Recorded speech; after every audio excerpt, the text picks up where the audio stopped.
যখন লাস্ট এটা ম্যাডামকে উপহার দেওয়া হয়, এটা গত ঈদে, তখন আমি দেশে ছিলাম না।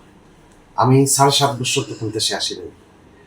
এই সময় অনেক আফসোস করছিলাম, যদি আমি দেশে থাকতাম তাহলে ম্যাডামের এই গরুটা আমি নিয়ে নিতাম। সেই এরপরে ব্যাপারটা আমি পুরো ভুলে গিয়েছি। এবার ঈদে হঠাৎ করে যখন শুনলাম উত্তরা দিয়াবাড়িতে গরুটা আসছে, তখন আমি মিনিট সময় নষ্ট না করে আমি দৌড়ে চলে গেলাম। গিয়ে আমি কৃষকের সাথে কথা বললাম। কথা বলে আমি গরুটা আমরা প্রাইস বার্গেনিং করবো, আসলে এই মন মানসিকতাটা আমি নিয়ে যাই নাকি।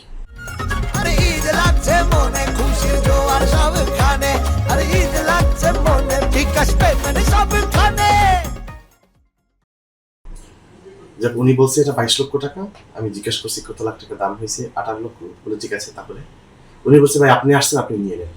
উনি আমাকে সোশ্যাল মিডিয়া অনেক ফলো করে, তো নিয়ে নেন। তো সেই হিসেবে আমি পরে মোটামুটি একটা আন্ডারস্ট্যান্ডিং পাই 20 লক্ষ টাকা দিয়ে করে নিয়েছি। তো কথাটা হচ্ছে কি, ইট ইজ নট অ্যাবাউট প্রাইসটা কত, দাম কত, এটা একটা আবেগের ব্যাপার। দেন ম্যাডাম এই গরুটা উনি অ্যাকসেপ্ট করেছেন, এবং অ্যাকসেপ্ট করে উনি গরুটা যে কৃষককে আবার ফেরত দিয়ে দিয়েছেন। দিয়ে বলছেন তুমি গরুটা ফেরত নিয়ে নাও, এবং গরুটা যে বড় করে তোমার বাচ্চাদের ভবিষ্যৎ এখান থেকেই।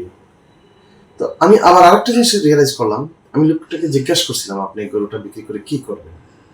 সেই সময় হঠাৎ করে শুনলাম ওনার একটা 8 বছরের মেয়ে, ওর হলো হার্টের মধ্যে ছিদ্র আছে, এবং 8 বছরের মেয়ে, আপনি চিন্তা করেন 8 বছরের মেয়ে, বাচ্চা মেয়ে, তার হার্টের ছিদ্র, এবং উনি এটা বিক্রি করে এই টাকা থেকে ওর চিকিৎসা করাবেন, এবং একই অবস্থায় উনি একজন উদ্যোক্তা হিসেবে নতুন ফার্ম করবেন বা আরো গরু কিনবেন।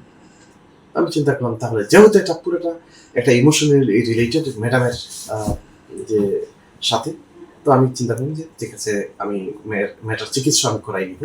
এই গরুর টাকা তো আলাদা থাকবেই, মেয়েটার চিকিৎসা করাই নিব, এবং মেয়েটাকে, মেয়ের মা এবং মেয়ের বাবা কৃষক, সবাইকে আমি এখানে নিয়ে আসছি যাতে ওরা সবাই মিলে আমার সাথে ঈদ করে। এরা এখন আমার বাসায় আছে।